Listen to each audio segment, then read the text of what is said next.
Why French government ministers are telling constant mistruths about Liverpool fans. On Wednesday afternoon, the French Minister of the Interior Gérald Darmanin and Sports Minister Amélie Oudéa-Castéra will be questioned before the French Senate about their response to the dangerous crushing and police violence which took place at the Stade de France last Saturday before the UEFA Champions League final between Liverpool and Real Madrid.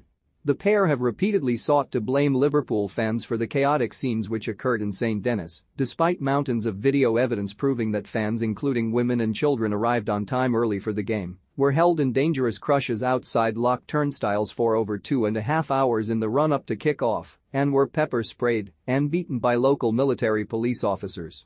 In a press conference on Tuesday, Darmanin and Oudéa-Castéra doubled down on their blame of Liverpool fans and referred to statistics claiming up to 40,000 people with fake tickets or no ticket at all attempted to enter the stadium. Those figures were proven physically, mathematically, literally, impossible in the immediate aftermath. In order to understand why these mistruths are being actively spread by two senior French government figures with enormous responsibility for public safety and security, we need to consider the current political situation in France, where these two ministers have come from, and why they are in their current roles, and what the response in France has been to the incident and the highly controversial and downright offensive nonsense being espoused in the days since. Gérald Darmanin is France's Minister of the Interior. This is the French equivalent of being Home Secretary, the position currently held by Priti Patel in the United Kingdom. Until 2017 he was a member of Les Républicains, the centre-right party of former President Nicolas Sarkozy and rough equivalent of the Conservative Party in the United Kingdom. The same year, once current President Emmanuel Macron has defected from the Socialists and declared he would start his own radical centrist political movement called En Marche. Darmanin defected and joined the group. Liverpool star Mohamed Salah open to joining Premier League rivals on free transfer. Erik ten Hag and Jurgen Klopp consider shock moves for Chelsea academy graduate Arsene Wenger says two Liverpool players lacked belief in Champions League final with the votes of the French left divided among a string of disparate parties. Macron was subsequently president in a runoff against the fascist Marine Le Pen of the National Front and has led France ever since. Darmanin was chosen by Macron and Prime Minister Jean Castex to be Minister of the Interior in July 2020. Since then, Darmanin has become perhaps the most unpopular of all government ministers in France. Darmanin has a history of opposing same-sex marriage and has voted against it in the past. The 39-year-old, born in Valenciennes in the northeast of the country, has twice had formal complaints filed against him by women who allege he coerced them into sex acts using his political power. Hundreds of women protested against Darmanin's appointment as Minister of the Interior in 2020 on the streets of Paris. Amélie Oudéa-Castéra is France's sport minister. She only became sports minister on 20 May this year and is in part charged with overseeing the management of the 2024 Olympic and Paralympic Games, which will be held in Paris.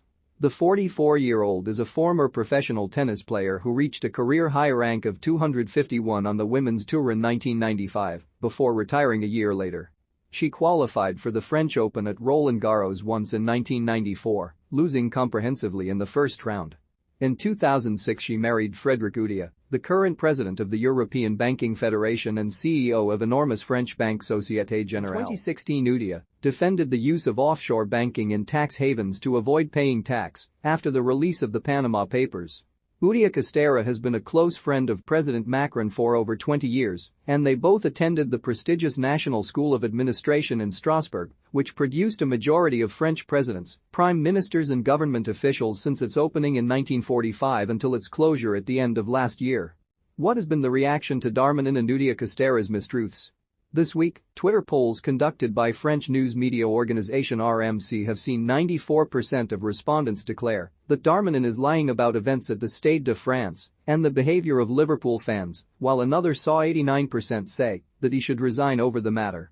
On Wednesday, the national newspaper Libération published a front cover with Darmanin depicted with a Pinocchio-style elongated nose and a headline saying that he making up his own match report. Oudéa-Castéra's tweets, meanwhile, are being met with angry responses from French people who are talking about how embarrassed they are for their minister's actions and the reputational damage France is taking on the international stage.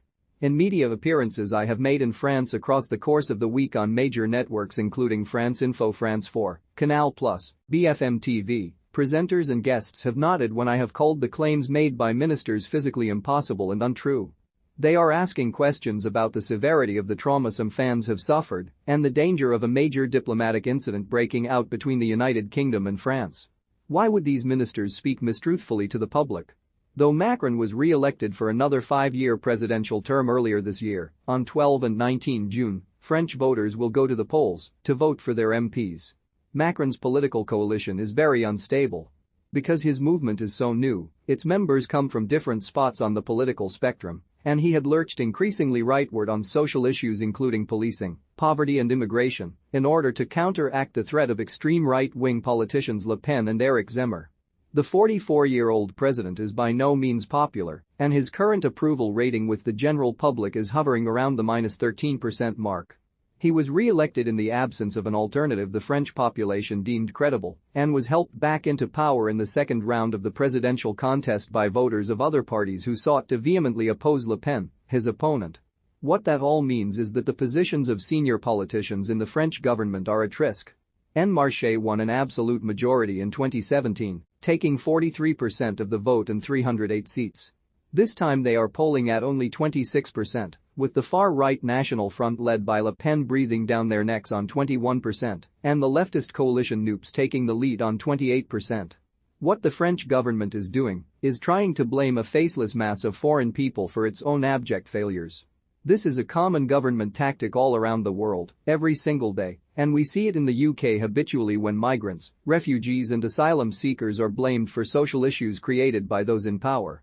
Simply put, public opinion about the carnage at the Stade de France and the fact that the police brutality, state incompetence, and mistruths of government ministers being known full well and discussed around the world presents a very real electoral danger to Macron and his colleagues. They are now running scared of the fallout from the chaos that was brought to fans merely trying to attend a game of football. French government claims no drama, no injuries done to Liverpool fans at Stade de France. Liverpool fan feared a murder in ambush by 200 youths after Champions League final. For more stories like this, check our sport page. Follow Metro Sport for the latest news on Facebook, Twitter and Instagram.